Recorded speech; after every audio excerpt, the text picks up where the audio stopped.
नमस्कार मित्रांनो, जीवन प्रकाशमध्ये आपले स्वागत आहे. मित्रांनो, आजच्या व्हिडिओमध्ये आपण पाहणार आहोत येणाऱ्या काळात होणाऱ्या घडामोडी, आणखी ग्रहमान आणि ग्रहपरिवर्तन याचा विचार करूया. तर सध्याच्या ग्रहपरिवर्तनामध्ये गुरु हा पुढच्या राशीत गेलेला आहे, म्हणजेच मिथुन राशीमध्ये. त्याचबरोबर राहू मीन राशीतून कुंभ राशीमध्ये जात आहे. त्याचबरोबर केतू देखील कन्या राशीतून सिंह राशीत जाईल. त्याचबरोबर सोमवारी सूर्याच्या जवळ असला ग्रह बुध हा अस्तंगत होणार आहे, म्हणजे तो सूर्याजवळ जाणार आहे, त्यामुळे त्याचा अस्त होणार आहे. बुधाचा अस्त मेष राशीमध्ये होत आहे.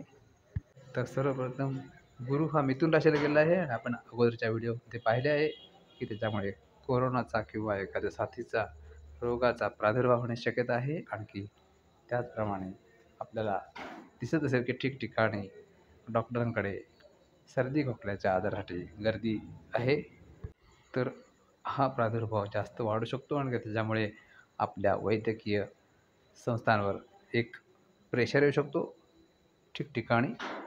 याच्यानंतर जलराशीमध्ये जाणार आहे गुरु, त्यामुळे साथीचे आजार आणखी वाढू शकतात, प्रादुर्भाव होऊ शकतो. त्याचबरोबर मिथुन राशीतून गुरु हा शुक्र, शनी आणखी नेपच्यूनशी केंद्रयोग करत आहे, तर त्याचा परिणामही होण्याची शक्यता आहे. आणखी नेपच्यून हा ग्रह इन्फेक्शनसाठी कारणीभूत होऊ शकतो. गुप्त ग्रह आहे, त्यामुळे हे इन्फेक्शन लवकर कळणार नाही. नेपच्यून, शुक्र आणखी शनी हे जलराशीमध्ये आहेत, त्यामुळे तिथून वेगवेगळ्या प्रकारचे इन्फेक्शनचे आजार किंवा सर्दीचे आजार होऊ शकतात. त्याचबरोबर शुक्र, शनी, नेपच्यून आणखी राहू हे सर्व ग्रह युतीमध्ये आहेत, त्याचा देखील परिणाम व्यक्तीवर होऊ शकतो. ज्यांच्या कुंडलीत शुक्र, शनी हे ग्रह सप्तमेश किंवा पंचमेश किंवा भाग्येश या ठिकाणी असतील, तर त्यांना खूप समस्या येऊ शकतात. म्हणजेच वेगवेगळ्या प्रकारच्या वैवाहिक संबंध किंवा विवाहबाह्य संबंध किंवा वैवाहिक सौख्य त्यांचे खराब होऊ शकते. त्यामुळे अजून काही काळ त्यांना सावधगिरी बाळगणे आवश्यक आहे. शुक्र ग्रह हा मीन राशीतून पुढे गेला की या समस्या खूप प्रमाणात कमी होऊ शकतात. त्याचबरोबर दुसरा योग आहे तो राहूचे मीन राशीतून कुंभ राशीमध्ये मार्गक्रमण, आणखी त्यामुळे देखील खूप सारे बदल होऊ शकतात. सध्या भारत आणखी पाकिस्तानमध्ये जे तणावाचे वातावरण आहे ते थोडेफार शांत झाले आहे. याचे कारण आहे की मंगळ हा नीच राशीमध्ये आहे, त्यामुळे युद्ध जास्त भडकू शकलेले नाही. परंतु मंगळ लवकरच सिंह राशीमध्ये जाईल, आणखी तिथे तो गर्जना करण्याची शक्यता आहे. आणखी युद्ध पुन्हा भडकू शकते अशा वेळी. त्याचबरोबर मंगळाबरोबर राहू हा षडाष्टक योग करणार आहे, त्यामुळे युद्ध आणखी संघर्ष हा वाढण्याची शक्यता आहे. राहू हा बौद्धिक राशी कुंभ या राशीमध्ये आहे, त्यामुळे विचार करून युद्ध लढले जाईल, बुद्धीने युद्ध लढले जाईल. आणखी त्यामध्ये पाकिस्तानला एक मोठा फटका बसू शकतो. आणखी पाकिस्तान जवळजवळ नष्ट होण्याच्या मार्गावर आहे. आणखी मोदी हे एक बुद्धी वापरून या युद्धावर तोडगा काढतील, आणखी संघर्ष करतील आणि देशाला विजय मिळवून देतील. त्याचबरोबर राहू आणखी केतू ज्यांचे षष्ठामध्ये किंवा द्वादश स्थाना म्हणजे व्ययस्थानामध्ये येतील, त्यांना शत्रूंवर विजय मिळता येईल. गुप्त आणखी उघड शत्रूंवर त्यांना विजय मिळता येईल, आजारावर मात करण्याची प्रयत्न करतील. राहू जर व्ययात आला तर त्यांना गुप्त शत्रूंवर मात करता येईल, त्याचबरोबर उघड शत्रूंवर देखील मात करता येईल. कोर्टाच्या कचेरीमध्ये त्यांना विजय मिळू शकतो. जर राहू तृतीयत असेल तर तो पराक्रमी असेल, युद्धामध्ये त्यांना विजय मिळेल, आणखी कोणत्याही मारामारी भांडणमध्ये ते विजयी होतील. जर राहू लग्नामध्ये असेल तर हे लोक कारस्थान करून प्रतिस्पर्धेचा काटा काढतील. परंतु जर द्वितीय स्थानात असेल तर कुटुंबामध्ये संघर्ष होईल, कुटुंबामध्ये भांडणे होतील, आणखी त्याचा परिणाम कुटुंब विभक्त होण्याकडे असेल.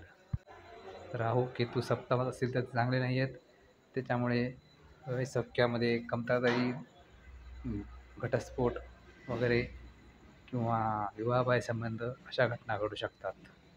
पंचमात जर राहू असेल तर शेअर बाजार आणखी सट्टा यामधून त्यांना लाभ होण्याची शक्यता वाढेल.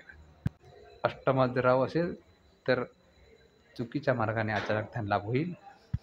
षष्ठात राहू असेल तर असाध्य आजार होऊ शकतात, न समजणारे आजार जे डॉक्टरांना कळणार नाहीत, आणखी त्याच्यामध्ये व्यक्तीला खूप नुकसान होऊ शकते किंवा दगा होऊ शकतो.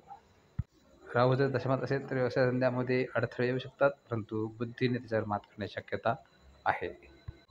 लाभात राहू असेल तर अनैतिक मार्गाने त्यांना पैसे मिळतील आणि मित्रमैत्रिणीमध्ये चुकीचे संबंध प्रस्थापित होऊ शकतात.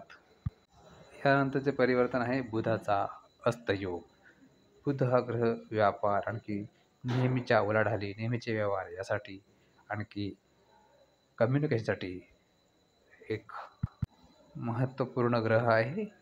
आणि बुधाचा अस्त झाल्यामुळे कम्युनिकेशनमध्ये प्रॉब्लेम येऊ शकतो. म्हणजेच ज्या लोकांच्यामध्ये संघर्ष चालू आहे किंवा थोडा बहुत संघर्ष आहे किंवा मतभेद आहे, तो मतभेद पराकोटीला जाऊ शकतो. आणखी त्याचे रूपांतर एकमेकांपासून वेगळे होण्यामध्ये होऊ शकते. त्यामुळे मित्रांनो, या काळामध्ये व्यक्तींना विचार करून निर्णय घेणे आवश्यक आहे.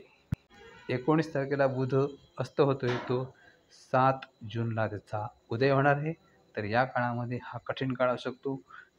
या काळामध्ये जीवनामध्ये वेगवेगळ्या घडामोडी होऊ शकतात. त्याचबरोबर बुध हा शेअर बाजार आणखी ट्रेडिंगचा कारक आहे. त्यामुळे या काळात म्हणजेच 19 मे ते 7 जून या काळामध्ये शेअर बाजारावर विक्रीचा सपाटा लागू शकतो. आणखी शेअर बाजार कोसळण्याची शक्यता आहे. आणखी सध्या शेअर बाजार तेजीमध्ये असला तरी अचानक त्याच्यामध्ये घट येऊ शकते, आणखी नुकसान होऊ शकते जे खरेदी करतील त्याला. त्यामुळे शेअर बाजारामध्ये उलाढाल करताना खूप काळजीपूर्वक उलाढाल करा, कारण येणारा काळ शेअर बाजारासाठी ठीक वाटत नाही आहे. आणि या काळात खास करून मेटल्स, टेक्नॉलॉजी, आणखी ऑटो शेअर्स, आणखी फार्मा शेअर घटू शकतात. त्याचबरोबर युद्ध भडकण्याच्या चुटपुट घटना घडू शकतात, आणखी त्याचा दबाव पण बाजारावर येऊ शकतो. आणखी युद्ध हे वेगळे वळण घेण्याची शक्यता आहे, भारत पाकिस्तानचे युद्ध.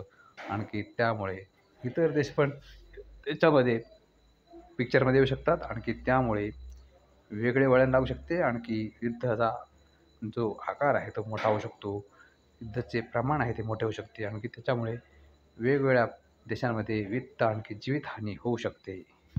एकूणात हे 2025 वर्ष हे खराब आहे. याच्यामध्ये वेगवेगळ्या खराब घटना घडत राहणार आहेत. त्यामुळे या वर्षात काळजी घेणे आवश्यक आहे. मित्रांनो, आपण आपली काळजी घ्या. जास्त इकडे तिकडे कामाशिवाय फिरू नका. तर मित्रांनो, हे होते भविष्य आणखी चालू काळामध्ये होणाऱ्या घडामोडी आणखी ग्रहांचे परिवर्तन. आपला व्हिडिओ आवडले असेल तर लाईक आणि शेअर जरूर करा. आणखी जीवन प्रकाश चॅनलला सबस्क्राईब जरूर करा. धन्यवाद. जय श्री स्वामी समर्थ. जय श्रीराम.